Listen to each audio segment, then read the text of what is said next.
So black excellence, the core of black excellence must oppose, obstruct, and defeat our enemies.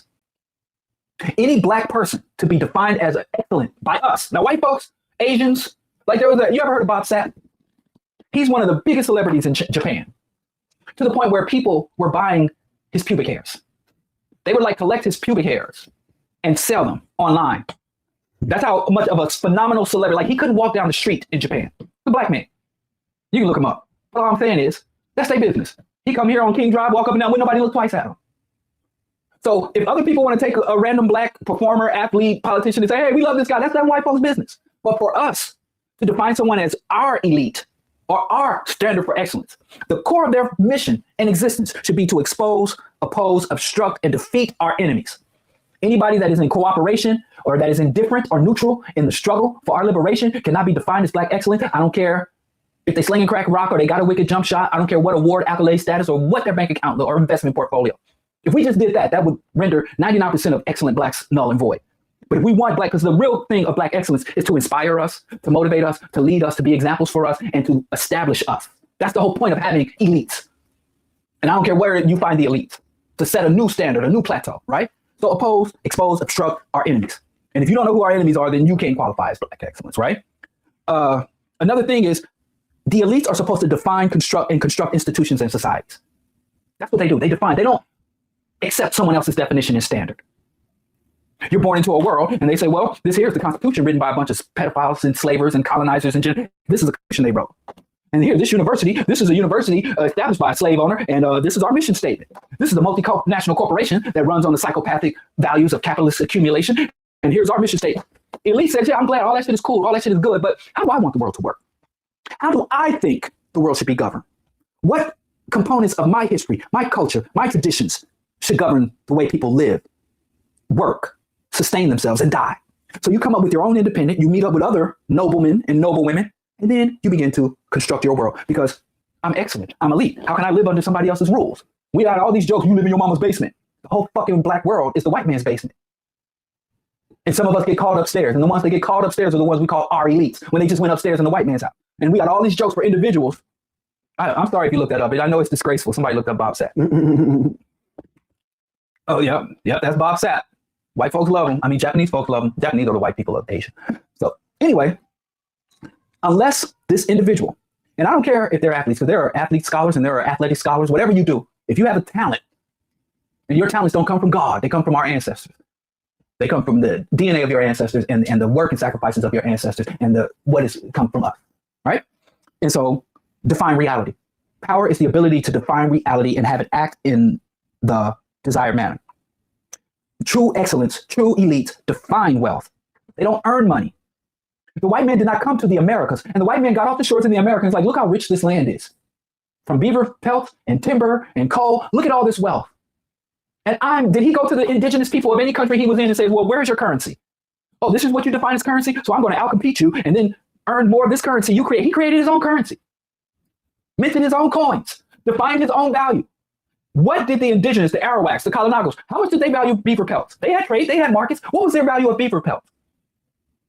They surveyed land. Indigenous people had some of the most sophisticated land management techniques to go back thousands of years. This was not an untamed land. This was a managed and meticulously preserved ecosystem, consciously and deliberately. People are just acknowledging that now because now that the world's ecosystems are collapsing, these genocidal capitalists are now doing shit like biomimicry and adopting other practices of indigenous people they murdered and took the land from because they were like, God damn, I don't care how many $1 trillion I got. I can't fucking breathe the air and drink the water. So did they go to the indigenous people and say, well, how much this cost? They were like, no, this is how much it cost. And we're going to value this in the British pound. In the British pound, and the indigenous people were like, that were trading and doing commerce and doing land management. Now either get with the white man's program or we will slaughter you. Get down or lay down. That's what power does. So there is no liberation and no power as long as we are content. And I'm not even saying run out here right now, because when the indigenous people got here, Thanksgiving, you celebrate Thanksgiving? Do you know the story of Thanksgiving? Yeah. When they first got here and they were vulnerable, they got on the shore starving and set up their little forts where they would do cannibalism and incest and pray to Jesus. The indigenous people had the power dynamic was different. And so the indigenous people came and would say, okay, we'll allow this. And so they did a lot of negotiation, because like I said, what did I say? The Europeans historically are more deadly at the negotiation table than they are on the battlefield. But the Europeans came here with a mission. In some places they came and set up forts. Other places they came and set up encampments and did peaceful trade and negotiation. Other places they came in shooting, came off the fucking boat with syphilis and lice and tuberculosis and smallpox, and they came off the boat blasting. But one thing they never gave up on is our mission is we want it all. Weakness, we will negotiate. We will be peaceful. We will acknowledge the terms that you have established. We'll even accept your terms. But one thing we will not abandon. We might have to give up our guns. We might have to retreat, get back on our boats and go back to this rotten cesspool called Europe.